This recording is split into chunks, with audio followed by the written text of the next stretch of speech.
life is an ongoing process, and man is merely an element in the phenomenon. Is looking at the past gainful for a man? Are a few answers to the often repeated question that is discussed at different forums. Some of the answers are: A, by ignoring his past, man ignores his roots. He loses his identity. B, life neither commences with birth, nor does it terminate with his death. Life is an ongoing process. It goes on and on. Man is merely an element in the phenomenal process. By studying the past, man learns about the vagaries of life. C, he learns from the past that progress is a continuing process. It is sustainable, and paves way for inventions in the future. D, careful study of the past reveals to man his misdeeds that brought his downfall, and the deeds that elevated him. In the estimate of his fellow beings, he thus prudently handles his present, and sensibly plans for his future. E, it is by perusing the past that man watches with horror the catastrophes he brought on humanity through his follies, blunders and miscalculations. But Tua is human. Even by studying his past, man indulges in the identical, horrendous actions and activities that had heaped on him and his fellow beings miseries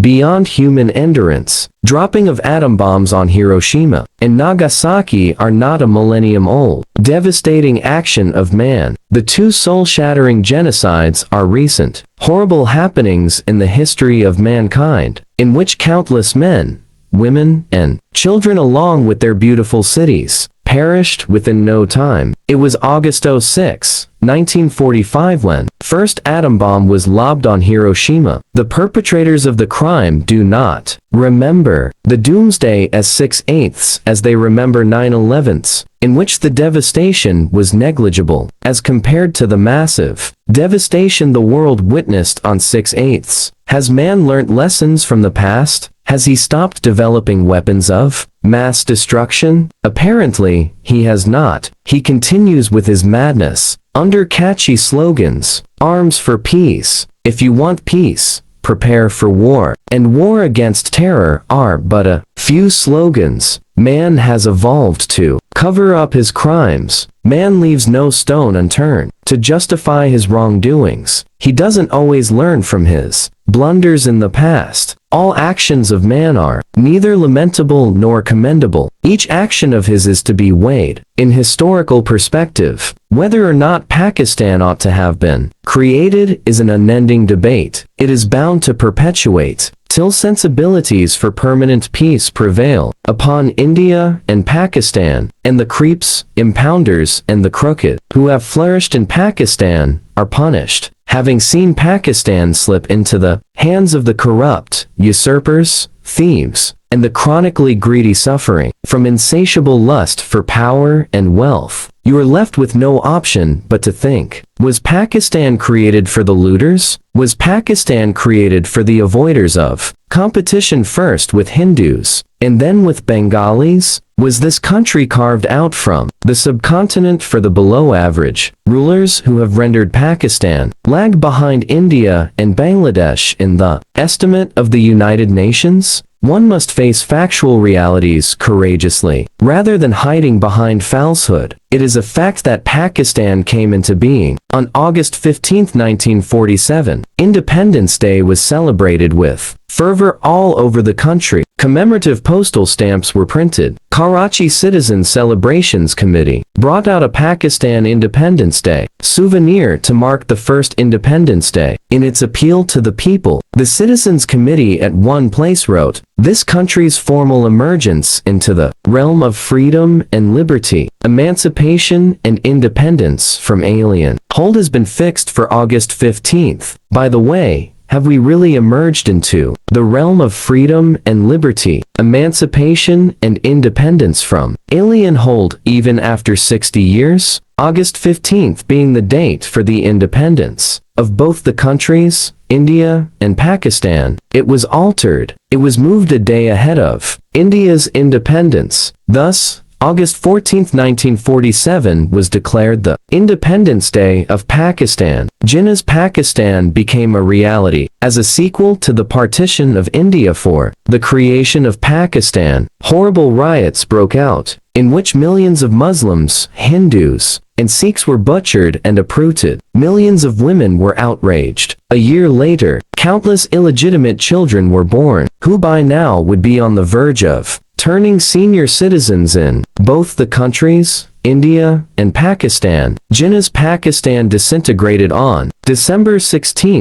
1971, paving way for the creation of Bangladesh. Within 24 years of the bloodbaths of 1947-48, the subcontinent witnessed another slaughter and violation of women in 1971. Two nations theory was put into jeopardy. Culmination of East Pakistan into Bangladesh made it clear that religion cannot hold people together in the absence of social, political, and economic justice. The country we now call Pakistan is former West Pakistan. It is not Jinnah's Pakistan. It is not the Pakistan the disillusioned, poor souls had dreamt of. It is God-forsaken Pakistan, in which corruption rules supreme. We fall within the category of least exporting countries in the world, yet our foreign exchange reserves have mounted manifolds. Our young men stand stranded between modernism of General Musharraf and fundamentalism of the Maulanas. We have lost our identity.